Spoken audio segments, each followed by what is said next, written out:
So this is an example of what we're going to be doing today. It kind of looks like a 3D form.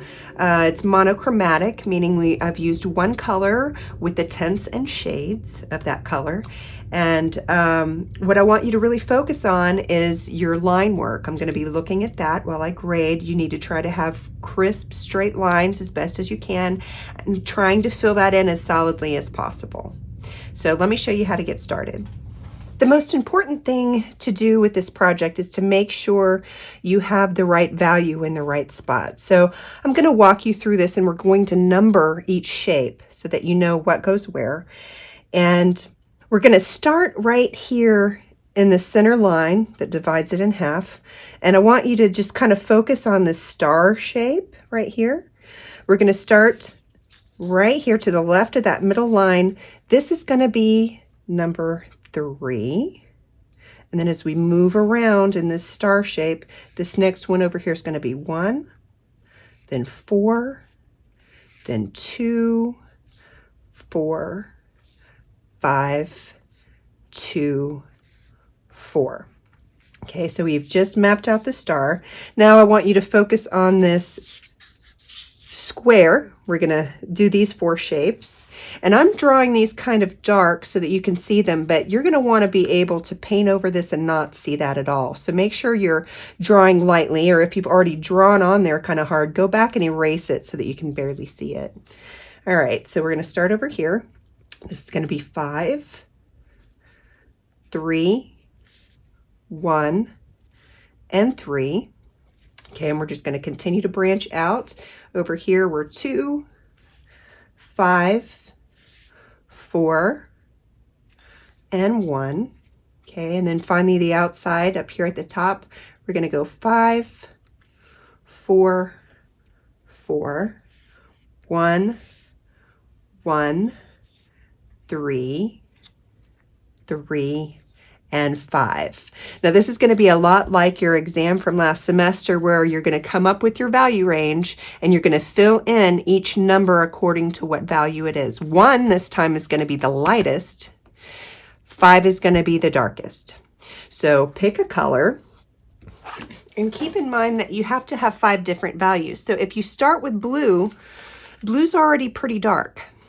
So your middle value, your number 3, should probably be blue with a little bit of white to get started. On the opposite end, if you pick yellow, I would actually say don't pick yellow, because it's so light that it's going to be hard to get 2 shades above that. If this is your middle value, your number 3, that's going to be too hard.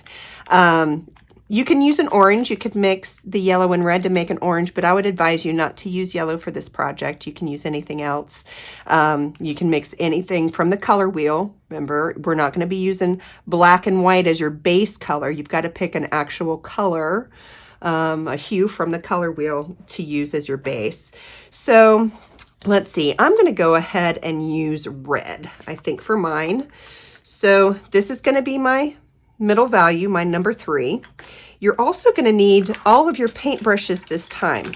You're going to need the ones with the fine, very small point to get into some of these corners, because you've got some really tight corners in here. And then you can use the big one to kind of fill in the space after you get the edges kind of outlined. With this project, I'm going to be a little bit more strict in grading, because we've been practicing a lot with trying to have control with your brush, and by now you should have enough experience to be pretty neat with this project. So you're really going to have to try to stay in the lines for this. So again, I'm going to use red. That's my middle value. I'm going to go lighter and darker. And so my middle value is going to be number 3. So I'm going to go and fill in this number 3 with just my red paint straight out of here. And again, if you use blue, you're probably going to have to put a little bit of white in that to get a good middle value for that number 3. So I'm going to use my little bitty brush to come in here and very carefully try to get that corner. You're going to have to try to steady your hand as best as you can And then as I come out, I'm just going to watch that brush touch the edge of that line and pull. Whoa, I got out, but that's okay. When I come to fill in my number 5, I can kind of cover that up a little bit. But I'm going to use what's on my brush, and I'm going to try to very carefully watch that just touch the edge. And then after I get my edge, I'll fill it in. We're going to do that with all the 3s.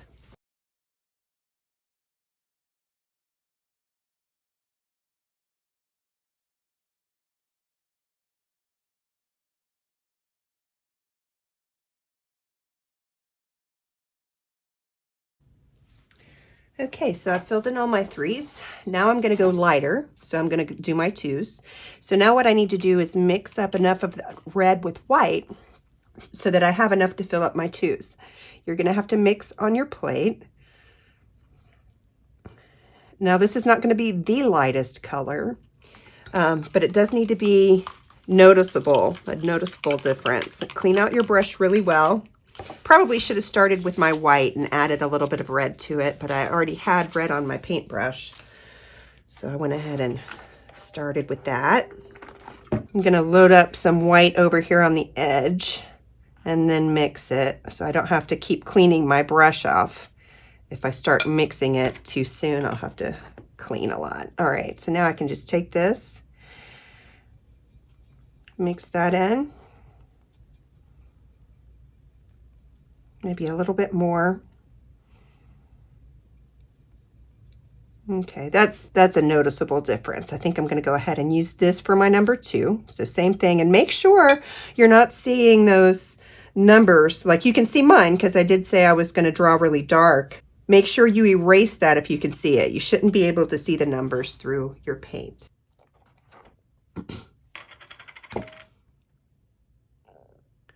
All right, and finally the lightest color. So this time I am going to start with my white, and I'm just going to take a little bit of that last color I was using, and I'm going to mix this in so it's a very, very pale color.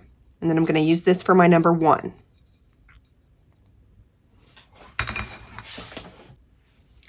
All right, now that you've done your 3s, 2s, and 1s, at this point what you need to do is clean this off. You do not want to get this mixed in with your darker values because it's going to gray and get really muddy. So take a minute, clean this off, and come back. Load up your middle color again. This time, if you did use blue, don't use blue and white like you did to start your 3s. This time I would just use the regular blue for your number 4, but for the rest of the colors, you're probably going to want to clean this off and put that color on here, and we'll mix up in just a second. Okay, so I've got my red on here, and I'm about to add my black. Now keep in mind, you want to add the tiniest bit of black because it is a dark color and it's going to change this really fast. And we're going to have to mix up another color that's even darker, so you don't want to go too dark too fast. So let me just take what is on the end of this brush and mix that in. I think that is actually a pretty good color for my number 4 because I can definitely go darker after that. Okay, and then finally, number 5 should be almost black. Okay, and there you have it, all completed. Make sure you have straight lines, you've tried to fill it in as solidly as you can, and you've got the 5 different values. Take a picture of it, give your file a name, and upload it into our Google Classroom assignment.